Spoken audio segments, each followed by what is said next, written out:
Hi, my name is Sarah Nance, and this is my Module 1 intro video for EDL 853 for Fort Hays State University. A little bit about myself. I live in Centennial, Colorado, which is a south suburb of Denver. I have a bachelor's degree in English and obviously education. I graduated in 2010 from Colorado Mesa University. I currently teach at Eagle Crest High School. This is my 8th year teaching. Eagle Crest is the third largest school in the state of Colorado with about 2,700 students. We're part of the largest school district in the state, which is Cherry Creek School District. As stated, I'm an English teacher. I teach 9th grade, regular level 9th graders, and I also teach AP language for juniors. Again, this is my 8th year teaching. I'm a volleyball coach. I sponsor National English Honor Society at our school, and I'm also the PLC leader for the 9th grade team. A little bit more about me. I am married. That is my husband, and we are dog lovers. However, we don't have a dog currently, and that's mostly because we just had our first baby. She is exactly 1 month old today. Her name is Jane, and we're very tired, and but obviously very in love. I'm actually on my maternity leave for the next 12 weeks, so when she is not awake, I will be completing my assignments for my grad degree. As far as special education is concerned at Eagle Crest High School and kind of the reflection upon how it works at our school is we have a really strong SAS department is what they call it. It's Student Achievement Services Department. We have about 33 people who are assigned specifically to special ed. So caseworkers, paras, teachers, liaisons. We have a huge staff. We have a staff of over 250. They're a bit departmentalized in that the materials that are available to classroom teachers such as myself, I feel is a little bit limited. So definitely on the assistive technology, a lot of students' IEPs and 504s require printed notes or like coded or visual helpers, and personally I don't have access to any of that, so it has to come from the department itself, and many times it does not. Students are allowed to do test retakes, some of them, or they're allowed to take their tests in quiet spaces where they have one-on-one help if they need it, and so that's all very, I guess, compartmentalized and departmentalized, where they actually have to travel across the school if they're going to go retake a test or go take a test in a one-on-one setting, and it's just some convenience part of it, is some issues are part of it. So they're very kind of tight-knit, but doesn't really expand to the school, I guess is what I'm trying to say. Personally, I don't think there's a great understanding of strategies to use for students with special needs.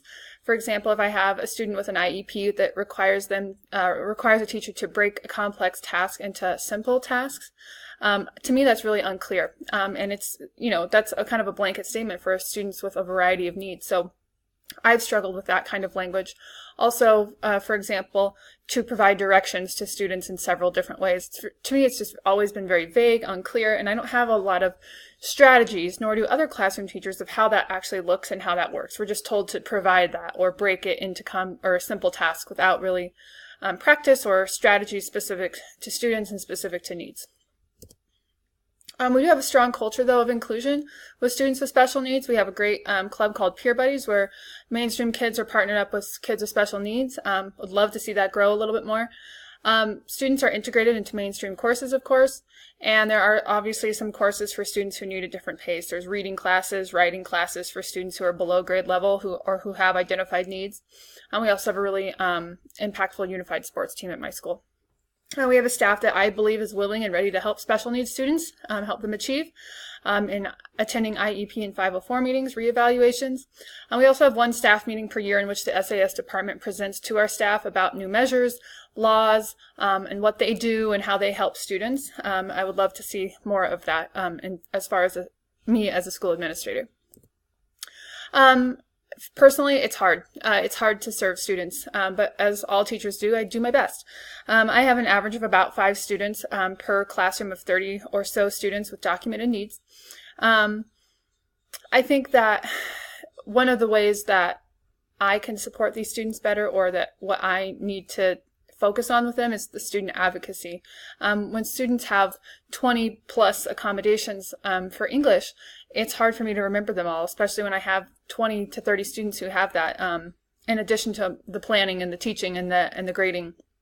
So student advocacy, I think, is a really important thing that I need to develop with my students and for them to develop as well. Again, not a ton of training on how to best equitably serve students with disabilities. We kind of just told do it without a whole lot of training, honestly, specific training with that. And then to me, there's just not a lot out there as far as actual strategies and how to best utilize the materials that we do have. And again, funding comes into that. How to grade students, how to hold them accountable. What are some specific strategies with that? How to get parents involved. What are some specifics with that?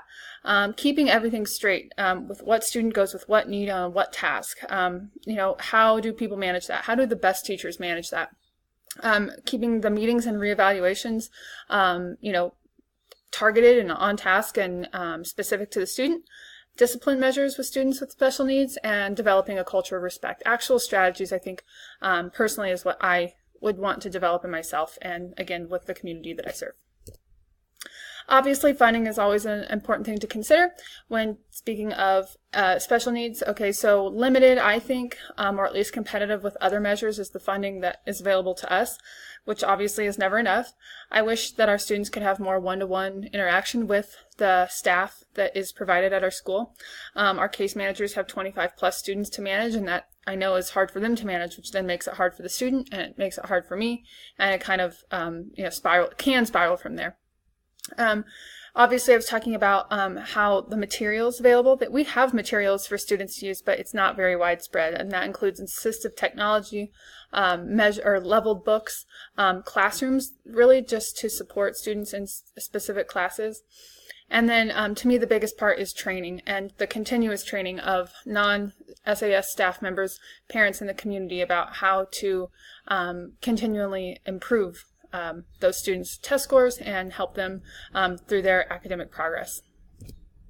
So my proposal to think about how special ed can be better enhanced in my school if I were a building administrator, again, it goes back to the training, the accurate, detailed, and sustained training of non-SAS staff and how to best approach special needs students with mainstream classes.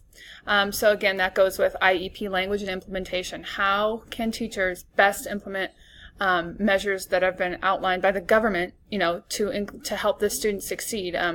Again, we're just kind of told do it, but without much training. How to help students advocate for themselves. And like I said, with those strategies, could we see some case studies where it's been effective? Teachers who could talk with our staff who have found success in balancing and managing students with special needs. Student testimonials of how they found success with teachers and how and why. And parent interviews. What have their experiences been and what are the best parts of their students' education with teachers and what specifically was done? I think the hiring of highly qualified, experienced staff members who are passionate about student achievement. And then, of course, reducing the stigma, creating a culture of inclusion among all students. I know it gets there's definitely some gray area, but I don't understand sometimes why we don't talk about the fact that everyone's different in our classes. We definitely pretend that everybody is the same and that people learn at the same pace and all the same way. And I think that when students finally identify that somebody does not, then there's this culture of, they're different, and that can create a gap. And so I would love a culture where we can talk about it and we can admit it and admit our shortcomings and then love each other based on that. I would love a classroom like that. For example, I have a student with autism in one of my classes, and all the kids and they're freshmen, they kind of know that Joshua is a little different, but no one ever talks about it. They just kind of think so. I wish we could just talk about it. I wish Joshua would advocate for himself and say, hey, I've got autism and here's how I work.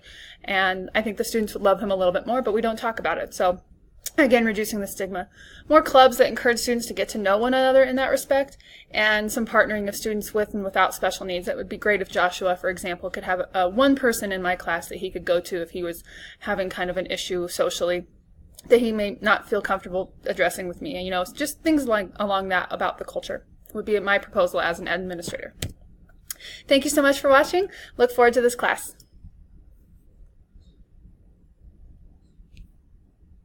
Hi, my name is Sarah Nance, and this is my Module 1 introduction video for EDL 853. I am from Centennial, Colorado. That's where I live. It's where I'm from. It is a south suburb of Denver, and I have a bachelor's degree in English and Education from Colorado Mesa University. I graduated in 2010. I teach at Eagle Crest High School, which is the third largest school in the state of Colorado.